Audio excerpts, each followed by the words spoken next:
تو یہاں سب کچھ مل جائے تو زوال ہے، چند سال گزرنے کے بعد زوال ہے۔ تو اب اللہ کہہ رہا ہے میں تمہیں ایک اس سے اعلیٰ چیز بتاؤں، انبئکم بخیر من ذالکم، کیا ہے؟ للذین اتقوا عند ربهم جنات تجری من تحتها الانہار خالدین فیہا وازواج مطہرہ ورضوان من اللہ واللہ بصیر بالعباد، کہ اگر مجھ سے دوستی لگا لوں، تقویٰ کیا ہے؟ اللہ سے دوستی، اور تقویٰ کوئی ایسی آسمانی مخلوق نہیں ہے یا ایسی کوئی مشکل صفت نہیں ہے جو پیدا عام سے عام مسلمان تقوی والا ہو سکے، آگے آئیں گی میں وہ بتا رہا ہوں، بلکہ پہلے وہ بتا دیں کون ہے تقوی والے۔ اللہ جو یہ کہتے ہیں اللہ ہم تیرے اوپر ایمان لائے، یا اللہ ہمارے گناہ معاف فرما، ہمیں جہنم سے نجات عطا فرما۔ اور تقوی والے کون ہوتے ہیں؟ جو صبر کرتے ہیں، جو سچ بولتے ہیں، جو عبادت کرتے ہیں، جو خرچ کرتے ہیں، اور جو تہجد پڑھتے ہیں۔ 4-5 باتیں یہ کر لو تو آپ تقوی والے ہو۔ تو اس پر ملنے والا کیا ہے؟ جنات تجری من تحتها الانہار۔ انسان جب سے پیدا ہوا ہے اور جب سے پروان چڑھ رہا ہے اور نسل در نسل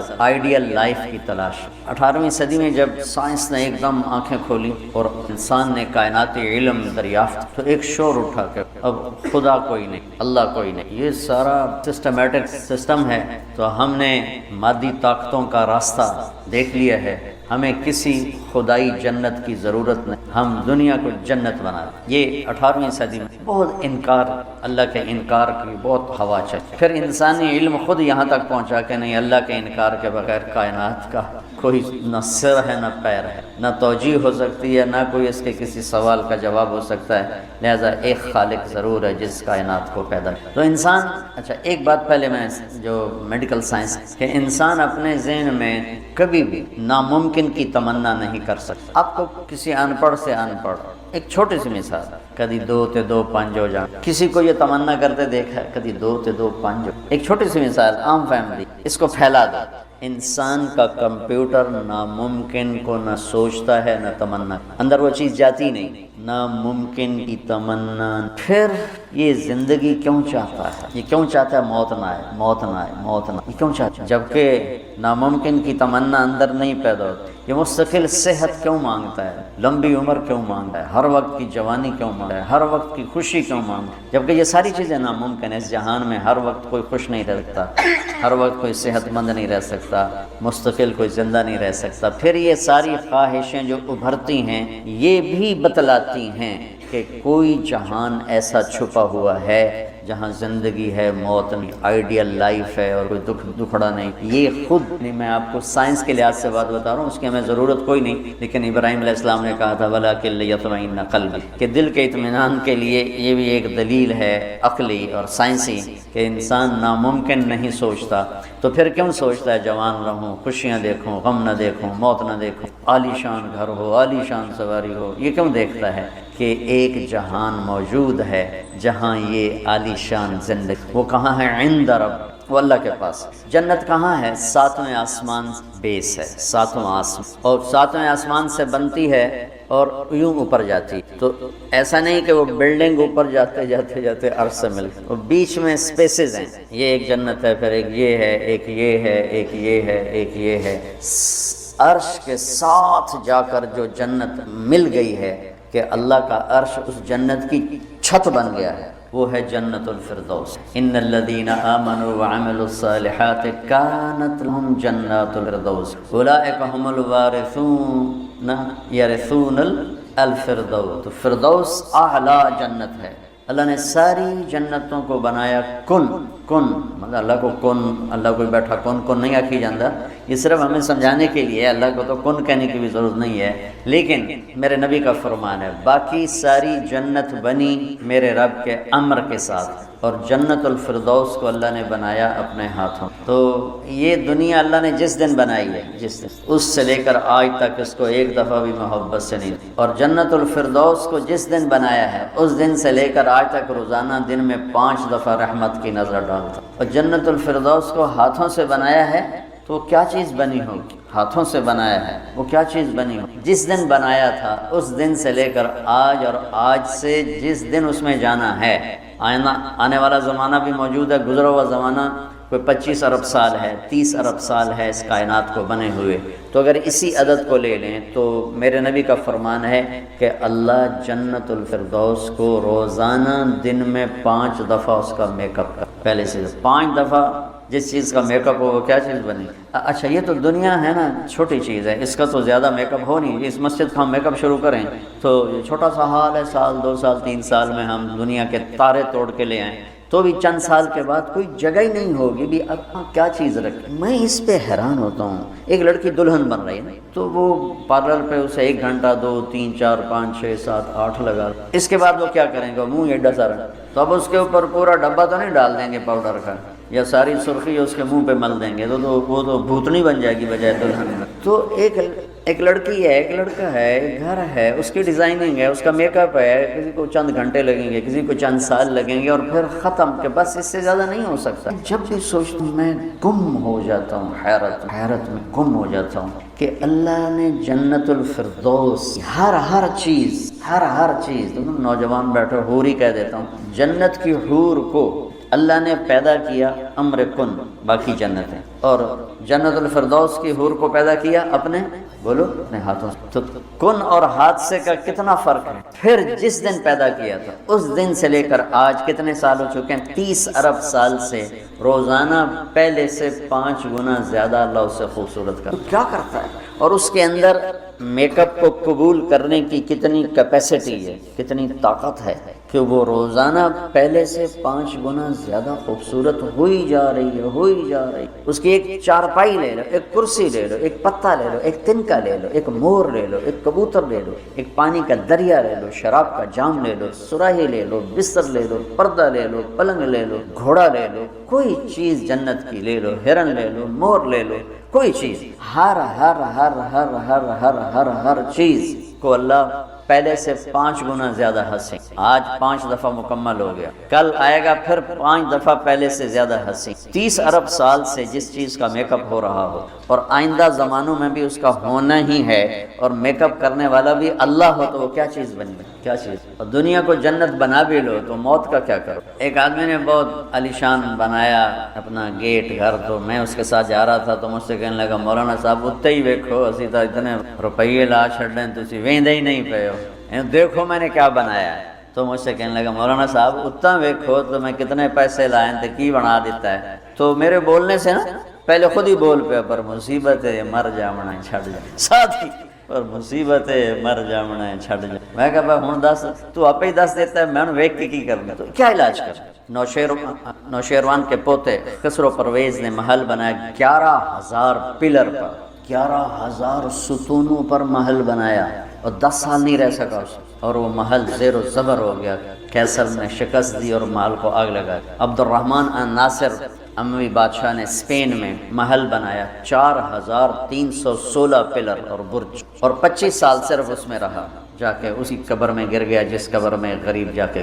آج اس محل کے کھنڈر میں دیکھ کر آیا ہوں قرطبہ میں، کیا وہ شان و شوکت۔ 300 ہجری میں بننا شروع ہوا، اور 1,000 خچر سامان ڈھونے کے لیے، اور 10,000 مزدور مستری راج اس پہ کام کرنے کے لیے، کیونکہ اس مینول کام تھا سارا، مشینی کام تو تھا نہیں۔ اور پوری دنیا سے سونا چاندی ہیرے لائے گئے، اور مختلف جگہ پہ پارے کے تالاب بنائے گئے، سورج کی گردش کو سامنے رکھ کر، کہ پارا چونکہ ٹکتا نہیں، یوں کرتا ہے، تو سورج کی شعائیں اس پر پڑتی، اور جب وہ پارا ڈانس کرتا تو شعا بھی ڈانس کرتے ہی اوپر جا کے محل پہ پڑتی، تو پورا محل یوں رقص کرتا ہوا نظر آتا تھا، یوں سارا محل جھومتا نظر آتا تھا۔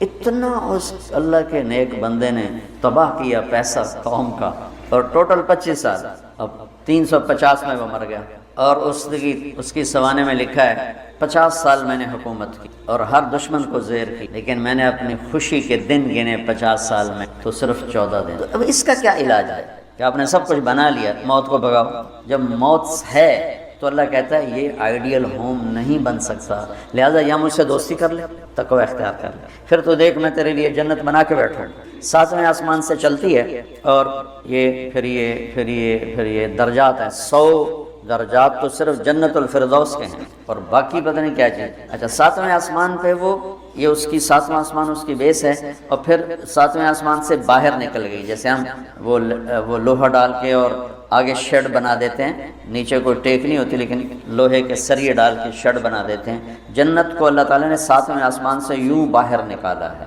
کتنا باہر نکالا ہے وہ اللہ ہی بہتر جانتا ہے.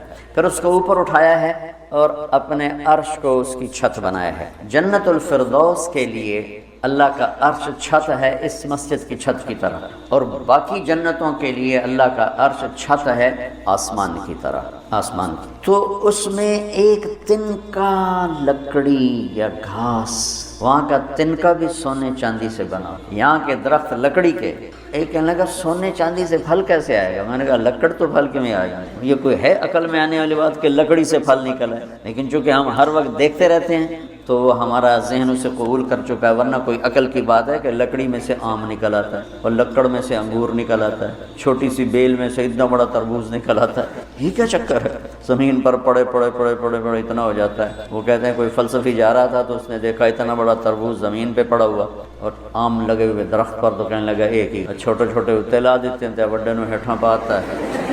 تو ابھی اسی سوچ میں تھا تو ایک کام ٹوٹ کے اس کی ٹنڈ پہ لگا. کہنے لگا سمجھ آ گئی یہ میرے اتنے ہندوانہ ڈاندا تو میرا کی حال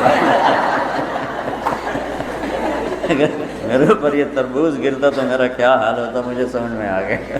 تو اللہ نے ادنا ترین چیز جو لگائی ہے جنت میں سونا اور چاندی، زمرد اور یاقوت، ہیرا اور جوہر ہے. اور میں نے ملکہ برطانیہ کے محل میں دیکھا کہ تاج میں، محل میں عجائب گھر بنا ہوا، ان کے تاج میں لگا ہوا تھا کوہ نور. لیکن اب اس کی وہ شان و شوکت نہیں رہی، چونکہ کاٹ کے تاج میں لگایا اور پھر 3 ٹکڑے کر کے آگے ایک پٹی میں رکھا ہوا تھا. یہ پورا جب ہیرا تھا تو دیوگری جنوبی ہند کی ایک ریاست تھی، اسے علاؤالدین خلجی نے فتح کیا. تو جب مال غنیمت کے لیے خزانے کا دروازہ کھولا گیا تو اس میں یہ ہیرا پڑا ہوا تھا. تو علاؤالدین خلجی کے منہ سے بے ساختہ نکلا کوہ نور، یہ تو نور کا پہاڑ ہے. تو اس سے اس ہیرے کا نام ہی کوہ نور پڑ گیا. تو پھر جب انگریزوں نے فتح کیا ہندوستان کو تو پھر ملکہ برطانیہ کے لیے اسے جہاز کے ذریعے وہاں لندن پہنچا دی. یہ دنیا کا سب سے بڑا ہیرا تھا، ہو سکتا ہے اب اس سے بڑے ہوں. لیکن جنت کے کسی بھی لباس میں، تاج میں، گلاس میں، سراہی میں، میز پر،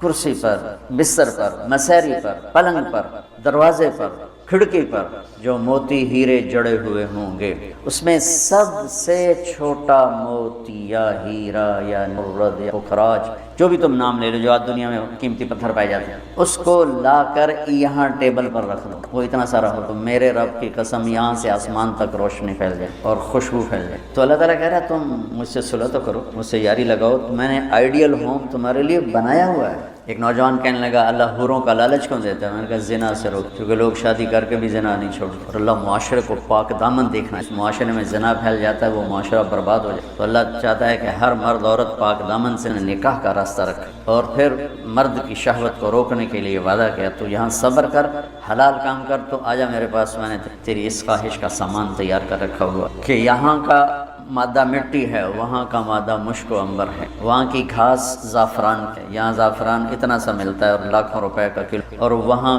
پوری میدان میں جو گھاس ہے وہ زعفرانی. اور گھر کی ایک اینٹ موتی کی ہے، ایک اینٹ زمرد کی ہے، ایک یاقوت کی ہے، ایک زمرد کی ہے، ایک سونے کی ہے، ایک چاندی کی ہے، بیچ میں مشک کا گارا ہے اور زعفران کی گھاس ہے، اور اللہ کا عرش کی چھت بنایا. اور وہ اندر بیٹھو تو باہر نظر آتا ہے، باہر بیٹھو تو اندر نظر آتا ہے. میں نے جو ایک دفعہ جنت کا محل دیکھا خواب میں، تو یہ اس کی میں نے صفت جو پڑی تھی وہ میں نے آنکھوں سے دیکھی کہ میں اس کے اندر چل رہا تھا، مجھے باہر بھی نظر آ رہا تھا اور اوپر بھی نظر آ رہا تھا اور دائیں بائیں بھی نظر آ رہا تھا. لیکن میں ایک گیلری میں چل رہا تھا اور اس کا جو فرش تھا مجھے لگتا تھا ہر فرش کی ٹائل کے نیچے سورج نکلا ہوا ہے، اس طرح اس میں سے روشنی روشنی.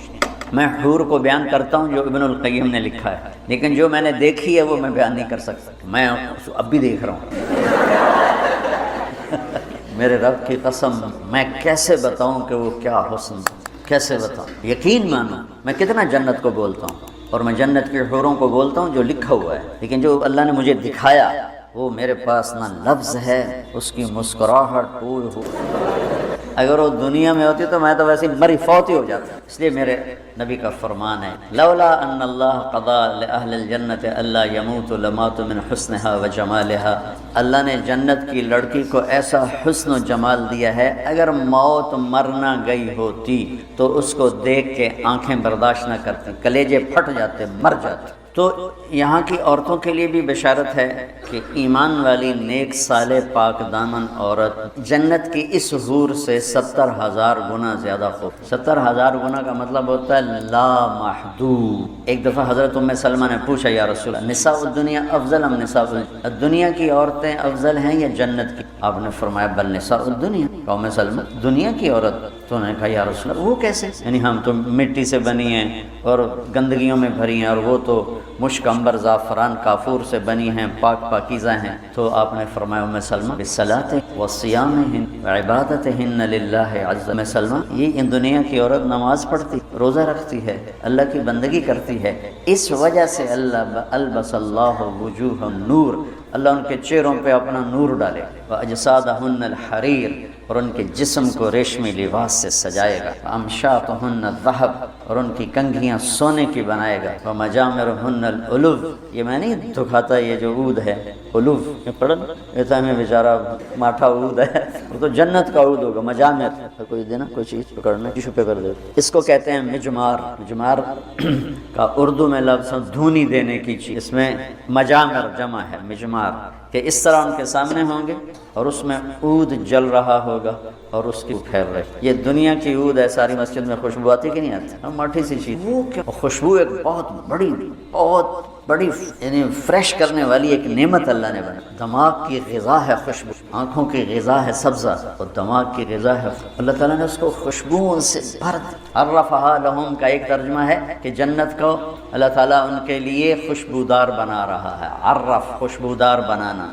ایک اور ترجمہ بھی ہے لیکن ابھی اس کی مناسبت سے مجھے یاد آیا کہ عرفہا لہم، کہ آ جاؤ ایک دفعہ مجھ سے دوستی لگا کے، پھر ایسی جنت دوں گا جس خوشبوئیں اور ایسی خوشبو ہوگی کہ یہ ادھر تو لگاتے ہیں اور تھوڑی دیر بعد ختم ہو جاتی ہے، وہ تمہیں ہمیشہ مہکائے رکھے اور تمہیں ہمیشہ تر و تازہ رکھے گی، خوش و خرم رکھے. تو اللہ تعالیٰ فرمایا تم میرے پاس آ جاؤ، تو تم جس آئیڈیل ہوم کو ڈھونڈتے ہو وہ میں نے تمہارے لیے تیار کی. تجری من تحتہا الانہار، پانی، یہ انہار دریا کو کہتے ہیں کہ وہ دریا ہی دریا ہیں. اصل میں یہ دریا وہ ایک کنایا ہے یہ ہے کے لیے، خوبصورتی کے لیے، کہ پانی سے لوگ سردیوں میں گرمیوں میں مری جاتے ہیں، ناران جاتے، لورالائی نہیں جاتے، فورٹ منرو نہیں جاتے، وہ بھی ٹھنڈا ہے لیکن وہ اتنا ویران ہے کہ سبز نام کی شائی کوئی نہیں. اور کیوں نہیں ہے کہ پانی کوئی نہیں، پانی نہ ہونے کی وجہ سے کالے پہاڑ ہیں. مری ناران کاغان میں پہاڑ سرسبز ہیں کیونکہ وہاں پانی بہت زیادہ. تو انہار یہ اشارہ ہے خوبصورتی کی طرف.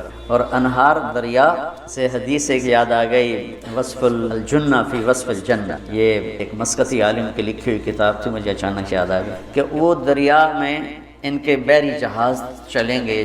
ایک جہاز اتنا بڑا ہوگا کہ پوری دنیا اس کے مقابلے میں حقیر ہوگی. دنیا کو 24,000 کلومیٹر کی دنیا اس جہاز کے سامنے حقیر ہو. تو جب وہ اس جہاز پہ چڑھیں گے سیر کرنے کے لیے تو وہاں ان کے لیے الگ بیویاں ان جہازوں میں ہوں اور ان کو مچھلیاں گھیر لیں گی چاروں طرف. تو ان کو سلام کر کے کہیں گی اللہ کے دوست مجھے کھاؤ گے؟ وہ کہے گا کھاؤں. تو وہ پوچھے گی کباب کھاؤ گے سالن کھاؤ گے؟ وہ کہے گا اتے تو آؤ اندر ہی گلنا کی چل.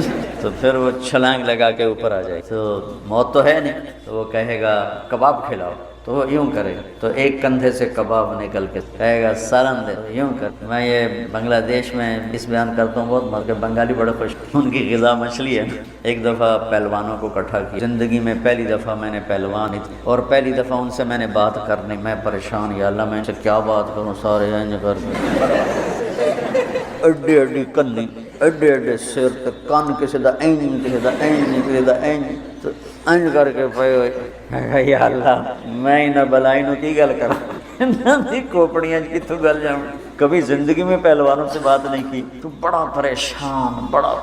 ظہر کی نماز کے بعد بیان تھا، مونی روڈ وہ پہلوانوں کا کھڑا تھا. خیر نماز ظہر کی ہو رہی تھی تو نماز کے دوران اللہ نے میری رہبری. تو بیان شروع ہوا تو ان کے بیٹھنے کا انداز ایسا جیسے کہ اکھاڑے میں ہی بیٹھے ہوئے ہیں، وہ لتاں لمیاں کیتی ہوئی ہیں تو منہ اتنا کیتا ہوا. میں تو انہوں نے سامنے چڑا جا بیٹھا ہوا سا.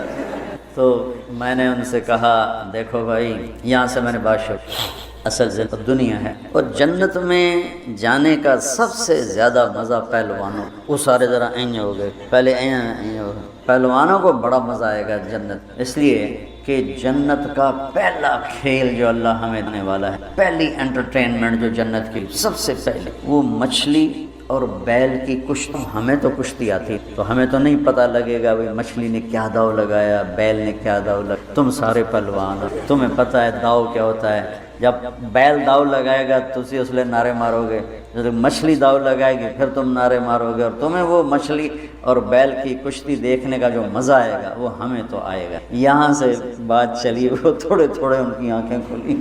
تو اللہ تعالیٰ نے عجب گھر بنایا اور ہمیں ذوق ہی نہیں، چونکہ جنت کے تذکرے کوئی نہیں. اور زندگی گزر گئی سفروں میں، جتنا عرب میں جذبہ ابھرتے دیکھا نا جنت کا، وہ اجمی تو ٹھنڈے برف کھا کے بیٹھے. ایک دفعہ میں تھوڑا فرق بس میں تھا یہاں، ایک عرب جماعت آئی ہوئی، وہ میں گیا ان کو ملنے، وہ تعلیم، اس میں ایک بدو وہ یوں کر کے نا تعلیم میں سویا ہوا تھا. تو انہوں نے مجھے کہا آپ تھوڑی بات کر، تو میں نے بات شروع کر دی. سویا، مجھے خیال آیا بابے، تو تھوڑی دیر کے بعد میں نے جنت، تو وہ پہلے یوں ایسے سویا ہوا تھا بالکل. جب جنت شروع ہوئی تو اس نے مجھے یوں دیکھا، ایک آنکھ سے دیکھا، ایک آنکھ، تو کافی دیر ایسے دیکھتا رہا، پھر یوں ہوا، پھر یوں ہوا، وہ پھر ایک دم جمپ لگایا. تو میں نے عیناک کھولی نا کہ عیناک کیا چیز ہے، تو پھر جمپ لگا کے ناچنا شروع ہو گیا. تو میرا رب کہتا ہے دوستی لگا لے، گھر تیار ہے. یہاں سونے چاندی کا گھر بھی چھوڑ کے ہی تو جاؤ گے، اور وہاں وہ گھر بنایا ہے جسے چھوڑو گے ہمیشہ. اللہ نے سارے نبیوں میں سب سے اعلیٰ، سب سے افضل، سب سے برتر، سب سے خوبصورت جناب رسول اللہ صلی اللہ تعالی علیہ وسلم کی ہستی کو پیدا فرمایا، اور سارے عالم کے انسانوں کے لیے نبی کا اعلان فرمایا کہ قل یا ایھا الناس انی رسول اللہ الیکم جمیعا، اب میں تم ساری دنیا کا رسول بن کے آیا ہوں. آپ کا ظاہر بھی اتنا خوبصورت اور آپ کی زندگی بھی خوبصورت. میں آپ کو اللہ کے نبی کا حلیہ بتاتا. آپ تشریف لے جا رہے ہیں مکہ چھوڑ کے مدینہ، راستے میں بھوک لگی، رابغ ایک خیمہ دیکھا، وہاں ایک بوڑھی عورت بیٹھی. آپ نے ان سے کہا ماں جی کچھ کھانے کو ملے گا، پیسے دیں گے. اس نے کہا بیٹا بارش نہیں ہوئی، کچھ بھی نہیں ہے، قحط ہے، کھانے کو بھی نہیں ہے، پینے کو بھی نہیں ہے. تو ایک بکری کھڑی تھی بالکل کمزور، اس کے جسم پر صرف کھال تھی. آپ نے کہا اس بکری کا دودھ نکال لوں؟ وہ کہنے لگی دیکھ تو رہے ہو اس کے جسم پر تو سوائے کھال کر ہے کچھ نہیں، کہاں سے نکالو گے؟ آپ مجھے اجازت دو. اب چونکہ ایک عجیب سا واقعہ ہو رہا ہے کہ ایک ایسی بکری سے دودھ نکالنے کی بات ہو رہی ہے جو چل بھی نہیں سکتی، تو بڑی آپ کو ایسے غور سے دیکھنے لگی کہ یہ کون ہے، یہ کون ہے جو اس مری ہوئی بکری سے دودھ نکالنا چاہتا ہے. تو غور سے دیکھ رہی، تو آپ آنکھوں میں سما گئے. پھر اس نے اس کو بیان کیا. آپ نے اس بکری کے تھنوں کو پکڑا تو لٹک کے نیچے آ گئے، دودھ سے بھر گئے. تو اپنے بڑے برتن میں دودھ نکالا، اپنے تینوں ساتھیوں کو پلایا، خود بھی پیا. پھر دوبارہ دودھ نکال کے برتن پورا بھر کے اس بڑھیا کو دے دیا اور آپ چلے گئے. شام کو اس کا خامد آیا ابو معبد، انہیں کہا ام معبد یہ دودھ کہاں سے؟ کہا اس بکری کی. کہا پاگل ہے، یہ تو چل نہیں سکتی، اس کا دودھ کہاں سے آ گیا؟ کہا ایک نوجوان آیا تھا، اس کے ہاتھوں میں کوئی تاثیر تھی، جادو تھا جس سے یہ دودھ نکلا ہے. وہ کہنے لگا ان عتیلی، بتاؤ وہ کیسا تھا؟ شاید آپ نے کبھی سنا نہ ہو اپنے نبی کا حلیہ. میں بتانا چاہتا ہوں ہمارے نبی کیسے تھے.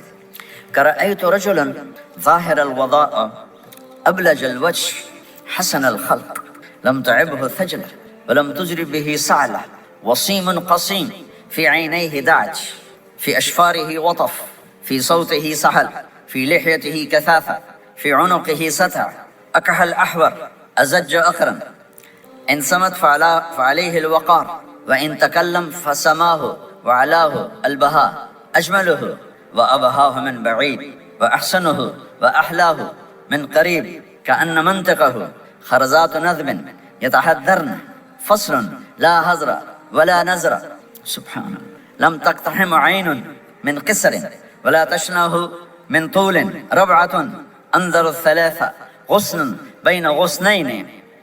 کیا اماں الفاظ بول گئی، آج تک عالم تھک گئے ترجمہ کرتے ہوئے. کہنے لگی میں تمہیں کیا بتاؤں، میں نے ایک شخص دیکھا، مجھے لگا جیسے 14ویں کا چاند ہی کپڑے پہن کے زمین پہ آ گیا. ظاہر الوضاء ابلج الوجه، چمکتا چہرہ. میں پورا آپ کو سن ایک اور حدیث بھی ساتھ جمع کر لیتا ہوں. عظیم الہامہ، خوبصورت سر بڑا، شدید سواد الشعر، سیاہ کالے بال. عظیم الہامہ، سر خوبصورت گولائی میں. واسع الجبین، کھلا ماتھا. ازہر اللون، کلیوں جیسا خوبصورت رنگ چمکتا ہوا. پھول میں چمک تھوڑی ہو جاتی، کلی میں زیادہ ہوتی. کلیوں جیسا رنگ چمکتا ہوا، ازج الحواجب، یہ بڑے خوبصورت گول، وہ آج کل کیسے یہ پر پینسلیں لگا لگا لگا کے بیچاریاں یہاں تک لے جاتی ہیں، اور پھر پینسل کا رنگ اتر جاتا ہے، پھر اندر سے وہی عجیب و غریب نظر آنے لگتا ہے۔ تو میرے نبی کی اللہ نے ایسے خود بنا دی، ایسے پورے چلتی ہوئی یہاں تک آتی تھی، من غیر قرن، یہاں بال نہیں تھے، یہاں یہ جگہ خالی تھی، جن کے ہوتے ہیں وہ بیچاری یہاں سے نکال نکال نکال ہائے ہائے بھی کرتے ہیں اور نکالتے بھی ہیں، من غیر قرن، یہاں بال نہیں تھے، بینہما عرق یدرہ الغضب، یہاں ایک وین تھی، وین، جب آپ کو غصہ آتا تھا تو آپ غصے کو برداشت کرتے تھے، نکالتے نہیں تھے، برداشت کرتے، تو وہ یہاں ایسے ایسے ایسے ایسے ایسے ایسے حرکت کرنا شروع کر دیتی تھی، تو اس سے پتہ چلتا تھا کہ اللہ کے نبی غصے میں بیٹھے ہوئے ہیں۔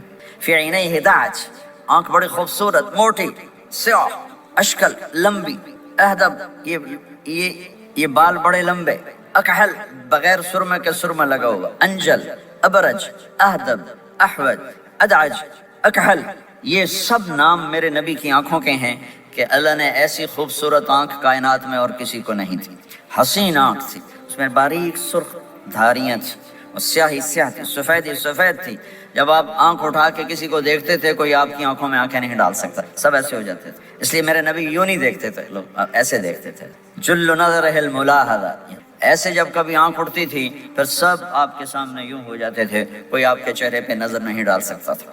فی اشفارہ وطف، خوبصورت خوبصورت بال، اخن العرنین، ناک تھوڑا سا یہاں سے اٹھا ہوا، یہاں سے باریک، لہو نور یعلوہ، یہاں نور نظر آتا تھا، سے چمکتا ہوا چمکتا ہوا، ضلیع الفم، ہونٹ بڑے خوبصورت، کھلے ہوئے کھلے ہوئے اور چوڑے منہ کے ساتھ، اشنب براق الثنایا، مفلج الاسنان، دانت ایسے گولائی میں خوبصورت چمکتے ہوئے، جب کبھی آپ مسکراتے آپ کے دانتوں کا نور دیواروں پہ پڑتا ہوا نظر آیا کرتا تھا، ایسے حسین دانت تھے ہمارے نبی کے کہ دانتوں سے نور نکل کے دیواروں پہ پڑتا ہوا نظر آتا تھا۔ یہ چار دانتوں میں تھوڑا فاصلہ تھا، باریک سا فاصلہ تھا، اس میں سے ایسے روشنیاں نکلتی تھی آپ کی مسکراہٹ کے دوران۔ سہل الخدین، یہ گال آپ کے نہ ایسے نیچے کہ کمزور ہوں، نہ ایسے ابھرے ہوئے کہ برے نظر آئیں۔ کث اللحیہ، داڑھی بڑی خوبصورت گھنی نیم گھنگریالے، اور داڑھی میں سر میں 14 سفید بال تھے، اور ایک روایت میں 20 سفید بال تھے، اور کأن عنقہ جید دمیہ، اور آپ کی یہ گردن مبارک سراہی کی طرح لمبی اور خوبصورت گولائی میں، جیسے کسی نے گھڑ کے آپ کی گردن کو بنایا ہوا ہو، اور آواز میں جادو، فی صوتہ سحل، آواز میں جادو، آواز میں کشش، آواز میں گرفت۔ طفیل بن عامر ایک بڑے عرب سردار ہیں، وہ مکے میں آئے، لوگوں نے کہا ایک جادوگر ہے جس کو سناتا ہے اس کا ہو جاتا ہے، تم اس کی نہ سننا۔ انہوں نے ڈر کے اپنے کان میں روئی ڈال لی کہ میں سنتا ہی نہیں۔ طواف کر رہے تھے، آپ پہ نظر پڑی، آپ نماز پڑھ رہے تھے ایک طرف کھڑے ہو کر، تو نظر پڑی تو کھچ گیا دل، تو کہنے لگے من ہوا، یہ کون ہے؟ تو مکے والوں نے کہا ہوا یہ وہی جادوگر ہے۔ تو طفیل کہنے لگے میری جی میں آیا، تو اتنا بڑا سمجھدار آدمی ہے، یہ اتنا خوبصورت انسان میرے خیال میں جادوگر نہیں ہو سکتا، میں اس کی سنتا ہوں، اگر اچھی بات ہوگی تو لے لوں گا، غلط ہوگی چھوڑ دوں گا۔ تو طواف پورا کر کے آپ کے پاس آ کے بیٹھ گیا، آپ نے سلام پھیرا، تو فیل کہنے لگا ما تقول یا محمد، کیا کہتے ہو محمد، کچھ سناؤ۔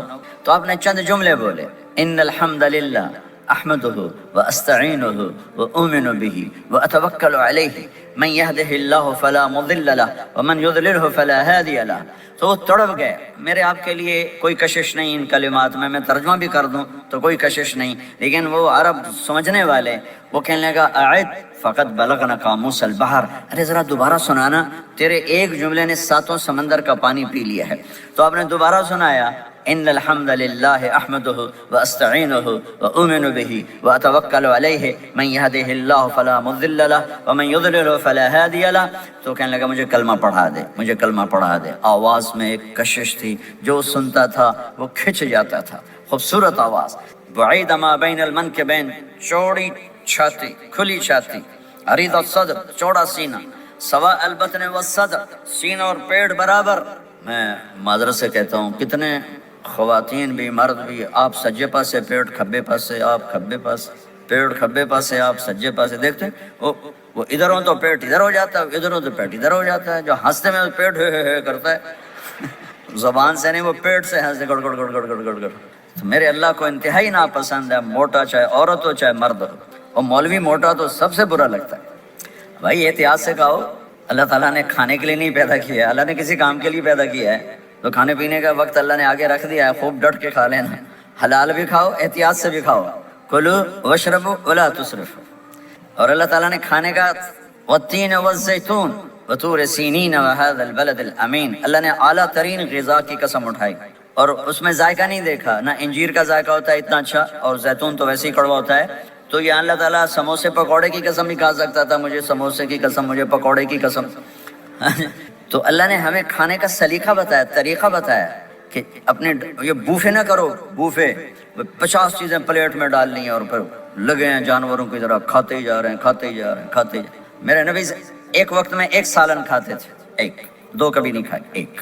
اور زندگی بھر میرے نبی نے باسی کھانا نہیں کھایا، صبح کا پکا شام نہیں کھایا، شام کا پکا صبح نہیں کھایا. صرف ایک دفعہ حج کے موقع پر ام ہانی حضرت علی کی بہن مکہ میں، ان کے گھر باسی روٹی کے 2-4 لقمے لیے، ورنہ صبح کا پکا ہوا شام نہیں کھاتے تھے، یا تازہ یا فاقہ، یا تازہ یا فاقہ. تمہاری طرح نہیں 8 دن کا پکا کے فریج میں ٹھوک دیتا ہوں، کڈی رکھو تو کھاتی رکھو. یہ کیا، یہ بھی کچھ نہیں. 8 دن کا پکا کے کٹھے ہی ٹھوک دیا اندر. اب نکال کے بیگم اپنے ٹائم پہ گرم کر کے کھا رہی، میاں صاحب اپنے ٹائم پہ گرم کر کے کھا رہے ہیں. اب بھائی برتن صاف کیتی جاندے نا. اب بھائی کینیڈا، مطلب پتہ نہیں کیا پڑا کینیڈا.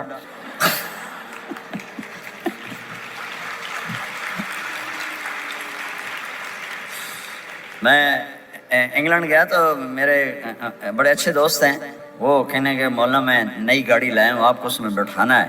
کہ اچھا کتنے کی؟ کہنے کا 2.5 لاکھ پاؤنڈ کی ہے. 2.5 لاکھ پاؤنڈ کی. میں نے کہا اس کا ڈرائیور کون ہے؟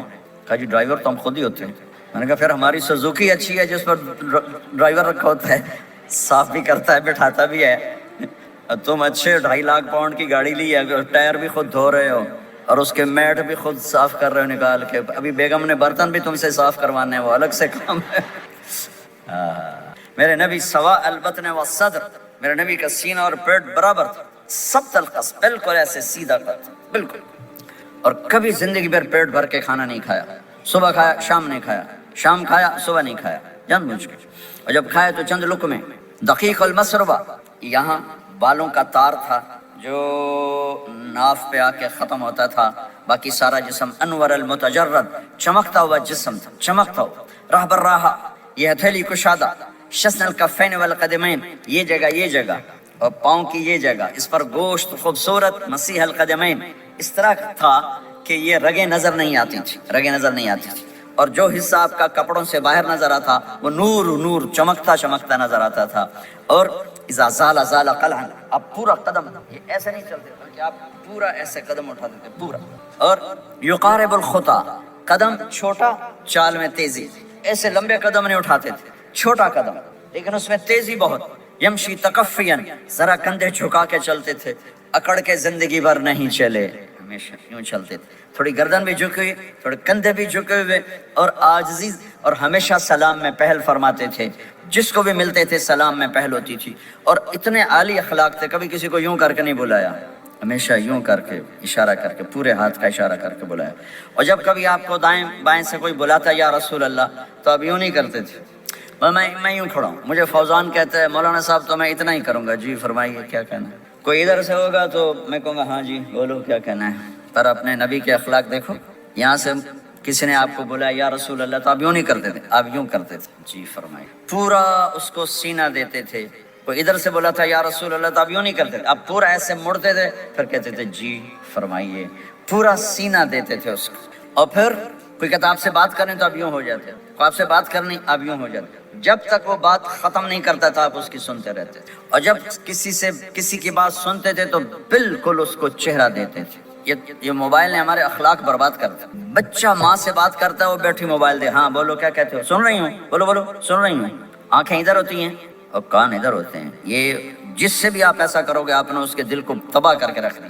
توجہ فرمائیے، ہمارے اردو میں کہتے ہیں توجہ، تا ہٹا دو تو نکلتا ہے وجہ، چہرہ. اپنا بوتھا شریف میری طرف کرو، مجھے عزت دو، میری آنکھوں میں آنکھیں ڈال کے بات کرو. آپ کو صحیح سچا واقعہ سناؤں.